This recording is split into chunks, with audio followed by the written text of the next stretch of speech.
Pregnancy test positive है पर pelvic pain और वेजाइनल ब्लीडिंग हो रही है तो ये नॉर्मल प्रेगनेंसी नहीं है, ये एक्टोपिक प्रेगनेंसी है।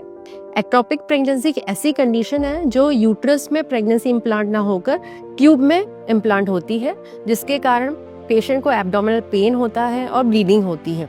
अल्ट्रासाउंड से हम इसका पता कर सकते हैं और सही ट्रीटमेंट कर सकते हैं। अर्ली केसेस में अगर डायग्नोज हो जाती है तो मेडिसिन मिथोट्रेक्सेट नाम की इंजेक्शन से हम उसको ठीक कर सकते हैं। सीवियर केसेस में जब इमरजेंसी हो जाती है, एब्डोमिनल पेन होता है, तो पेशेंट को इमरजेंसी में लैप्रोस्कोपिक सर्जरी करानी पड़ती है और उसकी जान बचानी पड़ती है।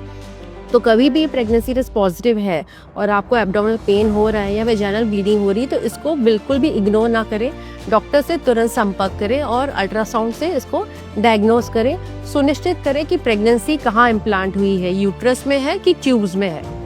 एक केस शेयर करना चाहूँ, कुछ दिनों पहले ही हमने एक केस ऑपरेट किया। उस पेशेंट को पीरियड्स आए ड्यूरिंग मेंस्ट्रुअल साइकिल, जो नॉर्मल पीरियड्स रहता है उस समय ही उसको पीरियड्स आए थे जो कि कम मात्रा में थे। उसको कुछ भी तकलीफ नहीं थी। फिर नेक्स्ट पीरियड में उसको दर्द हुआ और ब्लीडिंग फिर से हुई। उसने प्रेगनेंसी टेस्ट किया तो पॉजिटिव था।